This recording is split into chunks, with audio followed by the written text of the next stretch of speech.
جی وہ سوال میں نے کیا تھا کہ وہ 1998 میں ایک صاحب لائف بخش اکاؤنٹنٹ سردس کی خدمت میں حاضر ہوئے تھے، تو انہوں نے کہا تھا کہ مجھے بھی الہام ہوتے ہیں.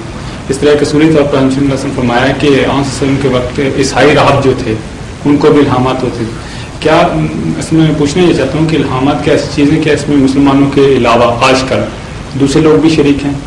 جی حضرت صاحب السلام نے بڑی تفصیل سے حقیقت میں اس مسئلے پر روشنی ڈالی ہے. آپ نے تو یہاں تک فرمایا کہ کنچنی کو بھی سچے خواب آ سکتے ہیں. اللہ تعالیٰ کی رحمانیت جو ہے اس کی کوئی حد نہیں ہے اور وہ اپنا جلوہ دکھاتی رہتی ہے. اگر خدا اپنے بندوں سے کلیتاً تعلق توڑ لے تو وہ یہ سوچ بھی نہیں سکتے کہ کوئی مجستی موجود ہے جس سے رابطہ ہوتا ہے. اس لیے اس کے نمونے برستے رہتے ہیں جگہ جگہ، اور وہ پیار اور محبت کی علامت نہیں بلکہ اللہ تعالیٰ کی رحمانیت کی علامت ہے. یعنی کسی خاص بندے سے اس کی نیکی کی علامت نہیں، خدا کی رحمانیت کی علامت ہے. اور ان چیزوں میں بڑا نمایاں فرق ہے. وہ بندہ جس سے خدا کلام کرتا ہے محبت اور پیار کی وجہ سے اور چننے کے نتیجے میں، اس کی نشانیاں ہیں جو اس کو دوسرے سے ممتاز کرتی ہیں. ایک ان میں سے یہ ہے جو قرآن کریم سے استنباط کر کے مسلم علیہ السلام نے بیان فرمائی ہے، لا یظہر علی غیبہ احدا الا من ارتضی من الرسل. کہ اللہ تعالیٰ کسی کو غیب پر غلبہ نصیب نہیں فرماتا سوائے اپنے ان برگزیدہ بندوں کے جو رسولوں میں سے پیغمبروں میں سے وہ چن لیتا ہے.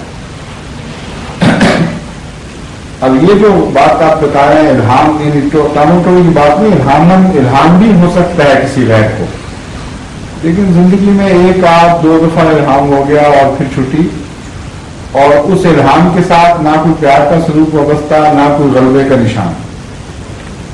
حضرت مسیح علیہ السلام نے اس مضمون کو ایک مثال دے کر بہت پیارے انداز میں کھولا. آپ فرماتے ہیں کہ ایک بھیک منگے کے کشکول میں بھی پیسے ہوتے ہیں اور ایک بادشاہ کے خزانے میں بھی پیسے ہوتے ہیں. کون نادان ہے جو اس کشکول کے چند پیسوں کو اسی عزت سی نگاہ سے دیکھے گا جو جیسے بادشاہ کے خزانوں کی عزت کی نگاہ سے دیکھتے ہیں، یا بادشاہ کے خزانوں کی تحقیق شروع کر دے کہ ہم نے تو ایک بکاری کے کشکول میں بھی دو چار پیسے دیکھے تھے. تو پیسے ہی ہیں نا، بڑا زمین و آسمان کا فرق ہے. کہاں کثرت سے کلام ہونا، کہاں غلبے کا نشان ہونا، کہاں ہیرے جواہرات کی طرح چمکتے ہوئے صاحب قوت اور صاحب شوکت الہامات، اور کہاں ایک مبہم سے الفاظ میں کوئی پردہ غیب کے پیچھے چھپے ہوئے بغیر کسی طاقت کے، جس سے انسان کے جسم میں کوئی عجیب و عظیم شان ایک تغیر پیدا ہو، ایک ایسا کلام نازل ہو جائے کہ صرف یہ پتہ چلے کہ ہاں کوئی مجھ سے بولا تھا.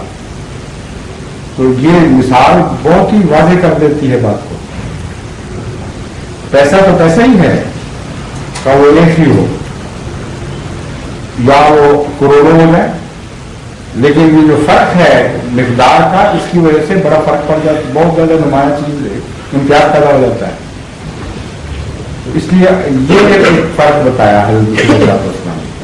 دوسرا وہ میں پہلے فرق بتا چکا ہوں کہ الہام صرف نہیں ہوتے نبی کو، بلکہ اس کی تائید میں الہام ہوتے ہیں اور اس کے دشمن کے خلاف الہام ہو رہے ہوتے ہیں. جو اتفاقی الہام کسی کو ہوتا ہے اس میں یہ دونوں باتیں نہیں ہوتی. تائیدی الہام ہی ہو رہے ہوتے ہیں. کوئی خبر مل گئی، کوئی واقعہ پتہ چل گیا، اتنا کافی ہے، لیکن وہ ٹکر نہیں لے سکتا. چنانچہ یہی الہی بخش جو مسیح علیہ السلام سے ٹکرایا اس خوشفہمی میں کہ مجھے الہام ہو گیا ہے تو مارا گیا، کیونکہ ایک کے پیچھے بادشاہ کی قوت تھی اور ایک کے پیچھے خیرات تھی. دونوں چیزوں میں بڑا فرق ہے. بادشاہ اپنی اولاد کو، اپنے پیارے کو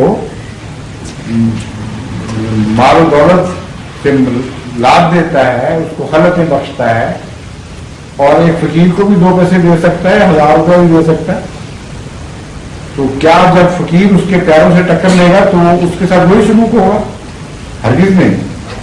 بس یہی سلوک, یہی امتیاز ہے جو حضرت مسیح علیہ السلام فرماتے ہیں کہ باتیں تو اس کی ہی ہیں, خواہ وہ کسی عام آدمی سے کرے یا اپنے پیارے سے کرے, لیکن ان کے باتوں کے انداز میں, ان کی باتوں کے تعلق میں, اس کے پس پردہ, اس کی حمایت کے نشان میں بڑے نمایاں فرق ہوتے ہیں.